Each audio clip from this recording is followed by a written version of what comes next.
चे जयंत पाटील साहेब आहेत त्या कमिटीत, इतर पण आहेत. तर त्यांनी काही मीटिंग घेतलेल्या होत्या मधल्या काळात.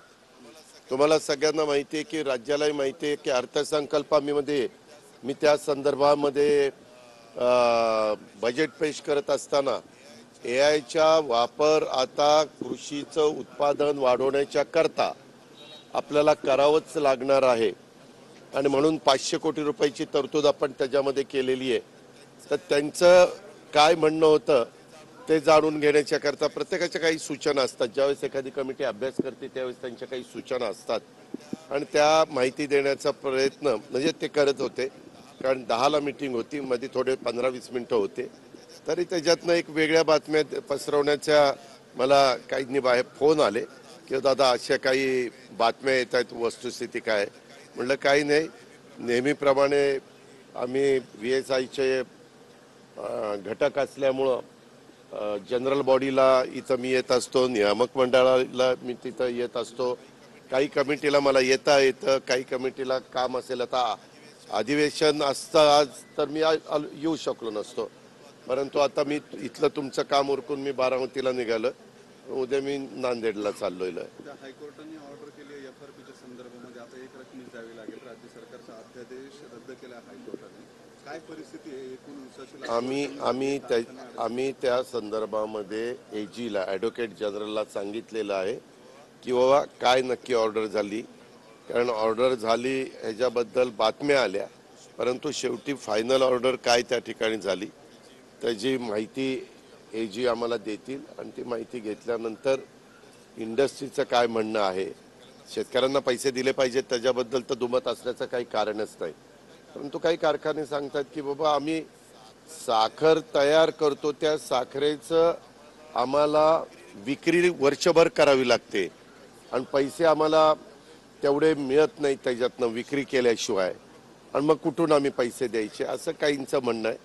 तर त्याच्यात हायकोर्टाने दिलेल्या आदेशाचं पालन करणं हे आमचं कर्तव्यच आहे आणि त्या संदर्भामध्ये AGशी चर्चा करून आम्ही पुढच्या गोष्टी ठरवू. अरे अरे अरे अहो, मी त्याबद्दल काल माझी तुम्ही मुलाखत बघितली का? परत परत का तेच मुद्दे काढता? त्याबद्दल मी माझं स्पष्ट मत एका मुलाखतीमध्ये काल मला वाटतं ABP माझानी माझी मुलाखत घेतलेली होती, त्याच्यामध्ये सांगितलेलं आहे. छत्रपती शिवाजी महाराजांनी 18 पगड जाती 12 बलुतेदारांना घेऊन हिंदवी स्वराज्याची स्थापना केली. त्याच्यामध्ये अनेक जातीचे, धर्माचे, पंथाचे लोक त्याच्यामध्ये होते. त्याच्यामध्ये मुस्लिम समाजाचे पण लोक होते. दारुगोळाचा प्रमुख देखील त्या मुस्लिम समाजाचा त्याच्यात होता. सरदार होते, बरेच लोक होते. आणि त्याच्यामुळं शिवाजी महाराजांच्या सारख्या युगपुरुषाचं नाव घ्यायचं. शिवाजी महाराज असतील, राजर्षी शाहू महाराज असतील, महात्मा ज्योतिराव फुले असतील, सावित्रीबाई फुले असतील किंवा डॉक्टर बाबासाहेब आंबेडकर असतील, आमचे अण्णाभाऊ साठे असतील, पुण्यश्लोक अहिल्यादेवी होळकर असतील, राजमाता जिजाऊ असतील, ह्या सगळ्या मान्यवरांनी नेहमीच सर्वांना न्याय देण्याचा प्रयत्न केला आणि त्यांच्या स्वतःच्या कारकिर्दीमध्ये देखील सगळ्या समाजाला जातीय सलोखा ठेवून पुढे नेण्याचा प्रयत्न केला. त्याच्यामुळं आज आपल्या पुढे वेगळे इतर प्रश्न आहेत. अशा वेळेस नको ते प्रश्न काढून समाजामध्ये तेढ निर्माण करण्याचं काम कुणीच करू नये आणि कायदा सुव्यवस्था पण सांभाळण्याचं काम सर्वांचंच आहे, विशेषतः सरकारचं जास्त आहे. म्हणूनच मी काल सांगितलं ना की आम्ही सगळ्यांनी, माझ्यासहित सगळ्यांनी केलं पाहिजे. आता माझ्या मंत्र्यांनी केलं तर मी माझ्या मंत्र्यांना सांगेन, इतर मंत्र्यांनी केलं तर आम्ही देवेंद्रजींच्या किंवा एकनाथरावजींच्या कानावर घालू.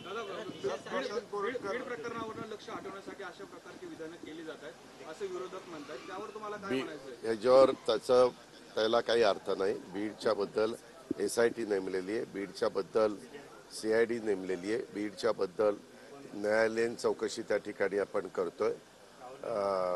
अशा सगळ्या चौकशा चाललेल्या आहेत आणि त्या संदर्भामध्ये पुढची जे काही कार्यवाही आहे ती त्या ठिकाणी सुरू झाली.